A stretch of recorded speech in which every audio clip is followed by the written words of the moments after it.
Hi, my name is Paul Burrill, and I teach a memoir writing class at COD.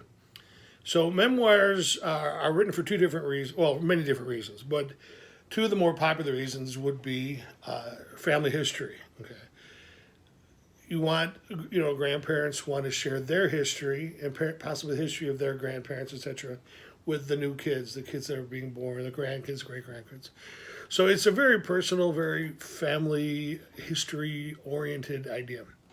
The other idea, of course, is personal exploration. It might be to get published because memoirs are very popular right now. And here's kind of a misunderstanding, and I get this occasionally. People say, "Well, who would want to read my memoir? Why would I write a memoir? Who would want to read outside of my family?" The answer is, you don't know until you try. Okay, I know that sounds like a weird answer, but the thing is, people enjoy memoirs. There's a reason why memoirs are huge. I just read a memoir of a person I never heard of, but the title got me and the book caught me and I was hooked. The Yellow House by Sarah Broom. So don't let the idea of what could come or what may never come influence you. Think about writing a memoir. So the first and most important thing about writing a memoir is not an autobiography. Okay, an autobiography is a factual timeline. I was born here. I went to school here. I got married. I had kids. I had a job. Okay, autobiography. Not a lot of room for flourish or embellishment or even interpretation. It's pretty cut straight right down the line. This happened. You can choose how to respond to it. Memoir, however, is slightly different. Memoir is a moment in time. It's a sliver of your life. Perhaps your memoir is your wedding day. You can do your wedding day in 20 words. You can do your wedding day in 2,000 words. But that's what a memoir is. It's personal. It reaches in. It holds you. It engages you. Autobiography, it's pretty cut and dry, right? Even like, with Elton John and Elvis Costello and these guys who have these really kind of thrilling autobiographies, that's one thing.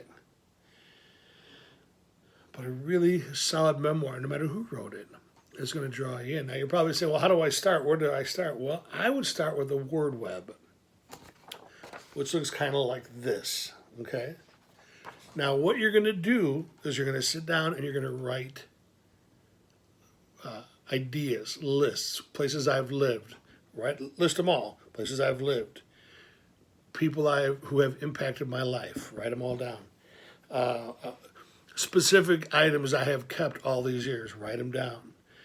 Broken bones, whatever. So you have all these lists. I keep the list because you're going to come back to them time by time. But on a given day, you take one word off one of those lists. In this case, I use the word clay pot.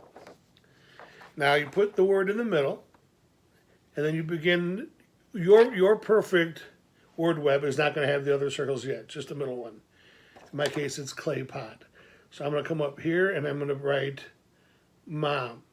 I'm going to come up here because mom used to plant flowers when I was a kid. I'm going to come up here and I'm going to write, say, grandma, because grandma would water the plants. Now I connect these two because it's mom and grandma. They're connected, obviously, because that's the mother and daughter, right? So each of these circles, as many circles as you can, the messier the word web, the more options you get to write from. And here's the kicker. There's going to come a point where the story reveals itself to you.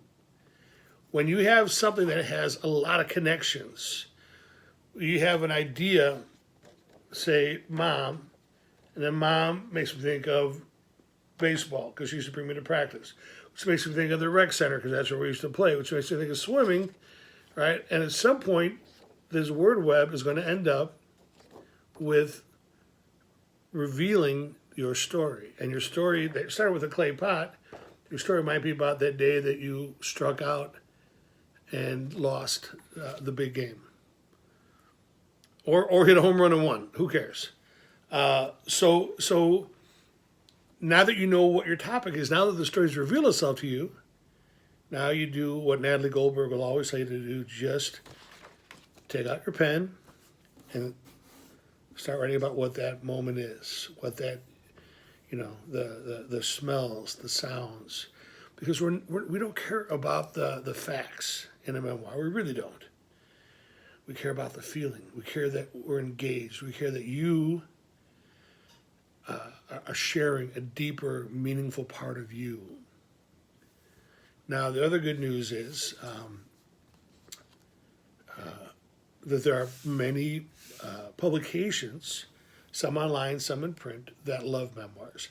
The Chicken Soup series has a ton of chicken soup for the mom, chicken soup for the dad, chicken soup for the lonely hunter, chicken soup for the shoemaker, chicken soup for the overworked, underpaid accountant, whatever. When you begin to do your research, you'll find that there are plenty of markets for a memoir. So, real quickly, to recap, a memoir is not autobiography. A memoir is not a sweeping epic. A memoir is a personal story that captures a moment in your time, in your life, and you're able to get personal, get creative, and tell that story the way it needs to be told. You can write 50 memoirs that are 5 pages long if you want. That's okay. You can write a long memoir. You can write as long a memoir as you want. There are no rules. But in understanding it, a memoir is not an autobiography. I hope to see you in class.